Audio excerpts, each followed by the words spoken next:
Hi there, my name's Young. I'm a real estate agent and our fourth podcast today. And we're going to talk about rentals, mostly downtown rentals, but I do any other rentals as well, like houses, condos, basement suites, anything like that. Let's say that you're interested in finding a rental space. Well, first thing you need to think about: one, budget; two, size of the property; and three, the neighborhood. Those are the most important things. Size of the unit matters because the more space you can have more quality of life increases. Having a lot of one bedroom with at least 550 to 600 square feet, I think those are good size so that you can actually have like working space, living space, dining space, and your bedroom. And most of the time when I do talk to my clients, I always say you want to have partitions, or you need to have your designated area where you can do stuff. It's living, dining, working, and your bedroom. So those four criterias.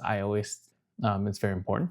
And also important is the neighborhood. Depending on where you're working, it might change where you want to go, where you want to live. So for example, if you're a young professional, you might want to look at entertainment district. If you're working downtown in financial district area, there are a few condos at financial district, but a lot of people live around entertainment district as it is close enough and you have paths to go around. There's lots of activities going around that entertainment district. So that's a lot of people go there. And if not, there are also people that goes all the way down to the Lakeshore area, to Lakeshore Boulevard, around like 100 Harbor Street, 88 Harbor Street, anywhere around there as well. There are a lot of young professionals that live around there because there's Cherry Beach around there. You can walk there. You can walk the waterfront, and there's also path there, and you can also do a lot of activities around there, going to Toronto Island, people like that. Then that's what people want to get to. Or if you want to be somewhere around Lakeshore, then also Mimico is an option because depending on it's very close to the Humber Bay waterfront area, so there's a lot of people going that way as well. So it really depends on what you're looking for, what type of place that you want. Or some people even want to live around like North York area because that's where a lot of their ethnic food is around, or a lot of people that friends and family live around there. So that's why they want to live there even though they work at downtown. So I think that's what you need to think about, the stuff that you have to think about before you start your search. And after that, your viewing process starts. When you do book for viewings, you have that specific time that you have to go to. And when you're visiting there, you obviously want to make sure that you're there physically to check out everything that's inside the unit. Most of the time, I always turn on all the appliances if they're working properly. And I also check under the sink if there's any leaking, or ceilings, if there's any leak, water damages, anything like that, I would double check. And of course, I would also check water pressure, because shower and vanity, those water pressures, if they're weak, it's not that great. So those things I would check out. And also, any signs of mold or any signs of pest, I always double check. There are times that I would have went to a house for rental or to buy and sell. I would see mouse droppings here and there. So those things I want to make sure that if my clients are buying or if my clients are renting, I want to tell them upfront right away. There's something there. There's something that lives inside the home. So I'll say stuff like that. And after that, if they're tenants while we're showing the property, those are the good time to ask those tenants if there's any issues with the unit, if there's any issues with the appliances, neighbors, or the building, elevator, all these things that you want to ask if they're around. And most of the time, they're very honest. They tell you everything, so it's very straightforward. Most of the time when I'm there, they say everything's all right. And if there's anything that's not okay, they would tell us. And talk about noise. We're only there during the time when it's daytime or like close to evening. We're not there during like 4 a.m. And condominiums are fine, but if you're living in a basement or if you're living in a rental property, sometimes the quality of tenants next door to you are not that great, and they may cause you troubles down the road. So that's also the reason why you want to live decent place, a decent condo, so that people are actually paying rent are good, decent people that doesn't want to bother other people that's next to you, around you. So that's that. Let's talk about qualifications as well. The qualifications of the good tenants if I may say, are the tenants who make 3 to 4 times the rental property, lease property, those over 700 credit score, those who with good stable job. Those are the people that I would say they're like good quality tenants. And if you're not making that, if you're making under that money, that's also fine.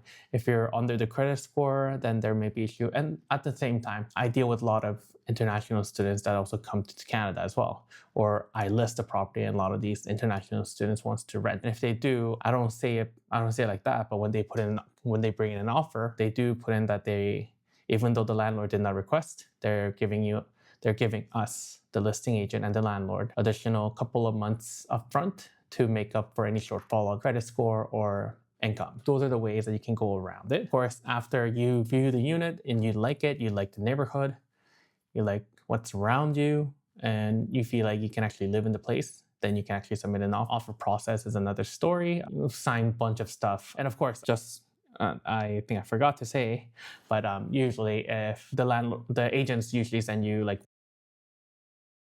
for you to review. If there's any problems, any questions, you can ask them as well. And you can also sign them during your offer signing as well. So when you do sign an offer, you would have rental application, offer to lease, tenant representation, all these forms that you have to sign to lease when you're submitting an offer. And also, most important thing is the schedules that you have. If you're working with a realtor, they will tell you some of these schedules that they don't like, that you want to remove. It's great. But if the landlord's agent has their own form, most of the time they don't want you to erase anything. They don't want you to discard any schedules. So those are the little negotiations that you have to do. But most of the time, if they don't like your application, the landlord do not work with you. So that's also something that you want to keep that in mind. If you really love the property, then you might as well let some of these conditions that bother you take as is, and you go from there. Most of the time, if any of this schedule that I see on lease agreement, if that's unreasonable, or if they are asking too much, I cut them out too.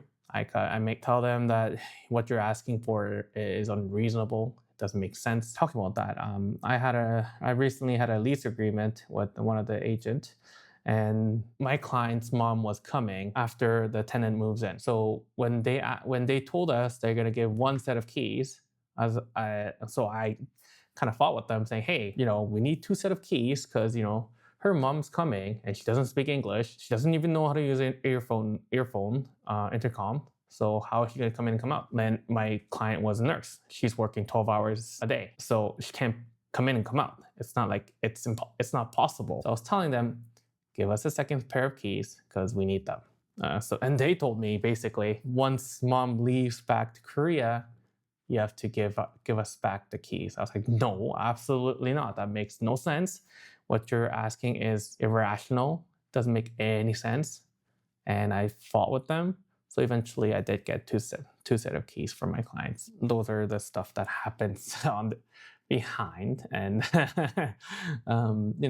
you try to represent your clients as best as possible. Moving on, after all the negotiations done, you sign the lease and everybody's happy. Then you do have 24 hours to deposit the first and last month rent to the brokerage. So once you do, everything's firm, it's binded. So you have next steps to do. But first, again, congratulations. What do you have to do after offer is accepted? So first thing first, you want to make sure that you have tenant insurance and register with the utilities provider. Confirmation of registration and confirmation of the insurance registration. Without those confirmations, the landlord will not give you, and usually I write them as well. So it's important that you register them right away and give it to the listing agent or agent that's representing you so that they have the files already. And second thing is, after that, you should also book elevator. And depending on the time of the year, sometimes if it's like during winter, it's not too busy, so you can book the elevator anytime you want. But if it's during summer, spring, fall, when it's busy, like especially June, July, August, September, elevators get packed. They are booked. So you want to make sure that you book them in advance, far in advance, once you have a lease agreement. you book for elevator so that you're not scrambling to book an elevator down the road in the future. And also while you're doing that, it's also a good idea to register with the condominium as well. So you'll do that as well. So after all that's done, your lease agreement is done. So now today's the day. You get your keys. Depending on the offer, depending on the what your agreement is, you might have to bring in post-dated checks. You might pay in e-transfer. That's up to you. If it's post-dated checks, then you have to write all the post-dated checks and give to the landlord, the landlord's agent on the day of closing. And you also need to bring in key deposit. This is only for in Toronto, anywhere around Toronto, and other places. At times they don't have key deposit. So bring a key deposit as well. Once you give the key deposit and checks, the landlord's representation will give the landlord's representative will give you keys of how many keys that you're supposed to get. And once you do, we'll say bye, and the unit's yours. And after that, right away, you wanna start filming everywhere. You wanna film appliances working or not working. You wanna film the flooring. You want to film the walls, the washroom, the cleanliness of the whole place. Any dents that you see, any damages that you see, you want to make sure that you have them all on record. When the landlord comes after you, when your tenancy is over, you have protection. And without the video, the landlord can easily say, "Hey, these are the damages that you have done. I want you to pay me money, so because I have to fix all these up." It doesn't happen all the time, but I've heard it, I've seen it, and at least with my clients, whoever I represent, I always tell them to have it and keep it in your record, because you never know down the road that you need this video to show these people. So I didn't have any problems with this, which is great. And also while we're talking about when you're done your tenancy, do not give your keys to the landlord before you get your key deposit. Don't just put the keys inside and to the concierge, or don't just give it to them and not getting your key deposit. Key deposit is a key deposit. They can't use it for any other things. But if you return the keys and now you're trying to get the key deposit from the landlord, you're gonna have a difficult time. It's not gonna be easy. So really think about that. Consider that, and please don't just give your keys back to the landlord or their representative without getting your key deposit, because you're going to have a difficult time trying to get it. And I have emailed many people, many realtors, many landlords, that you have to give them their key deposit because other realtors who represented my clients previously didn't do any of that shit. So I had to do it. Most of the time they do give it back to you, because I know my stuff, I know how to say things, and I can do it in a way that it might be more. Anyways, I have helped other tenants who were represented by other realtors in the past that came to me to work with me later, help them to get their key deposits back, or any other random deposits that they did. That's that. What else? Right. And here's the thing with this is the most important thing. This is the thing that everybody talks about, whether the property is rent controlled or not. So hear me out. Any property that was built before November 15th of 2028, they're rent controlled. If properties were built after or occupied after November 15th of 2018, they're not rent controlled. As a realtor, as you work a lot, you get to know by heart which one's rent controlled, which one's not rent controlled. And sometimes I get mixed up a little bit, but most of the time I really try to explain to them, and I try to tell them whether the unit's rent controlled or not.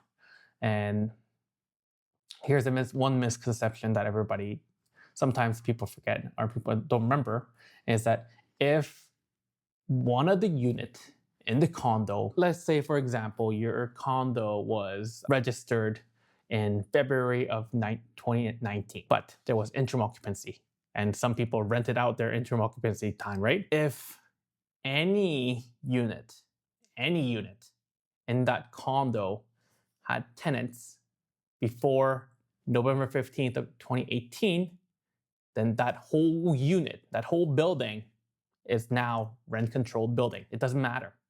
Here's what it says. If any part of the building was occupied for residential purposes on or before November 15, 2018, then all rental units in that building are subject to rent control. I mean, I know them, but some realtors don't know, and some realtors will try to fight and say that it is not rent controlled, so we can raise the price of whatever you want. Most of the time, I don't want to get into arguments, so I'm like, okay, whatever.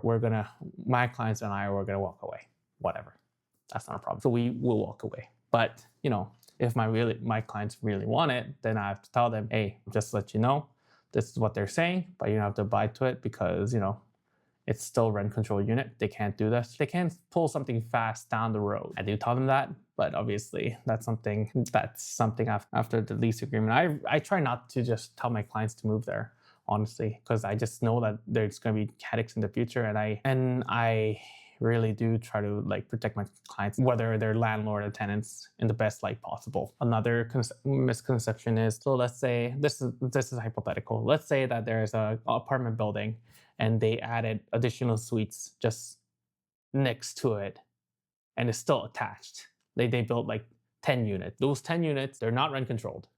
They're not rent controlled. Yeah, even though it is within the building of rent controlled building, if there are additional units after 2018 November 15th, then those are deemed to be not rent controlled. So I know there's not a lot of apartment buildings like that, but there are definitely, that's one of the misconception as well. Keep that in mind. So why is rent controlled or not rent controlled important? Because rent controlled units have guidelines. Every calendar year, they post out how much rent can be increased per year. This year is 2.1%. Last year was 2.5%. Last year was 2.5% as well. So every year, this is the guideline of how much rent that can be increased. So let's say if your rent was $2,000 last year, this year, they can only increase your rent $42 because that's 2.1%. But if it was not rent controlled unit, and let's say they were renting for $1,800 last year, and this year comparable market prices are $2,000, the landlord can increase the rent to $2,000 without any restrictions.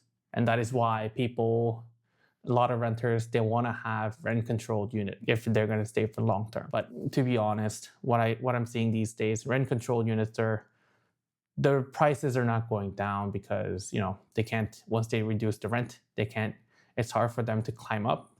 That's why rent controlled units are not going down in price, but non-rent controlled units, I feel like they always pay a little bit less than market price, just because unless, of course, the landlord wants to sell, then they will try to increase the price as much as possible so that the tenant can leave. From what I see, non-rent controlled units are a lot cheaper than rent controlled units.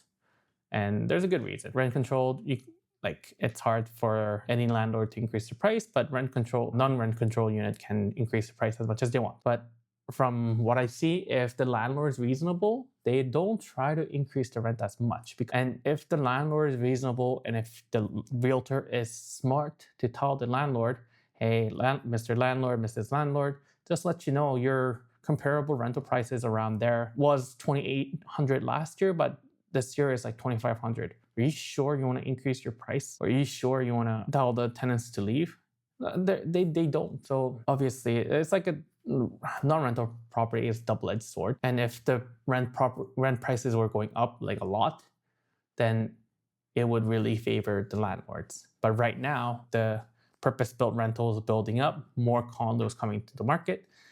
I know that non-rental properties are going to suffer a little bit more. The prices are going to go down more. Rent prices are going to go down more. So that's that. Anyways, I think I tried to cover everything as much as possible. But if you have any questions, you want to further dive in, more than happy to answer your questions. And if you have any questions, comment or message me, email me. More than happy to answer you. Anyways, I hope you have a good day and see you next time. Bye.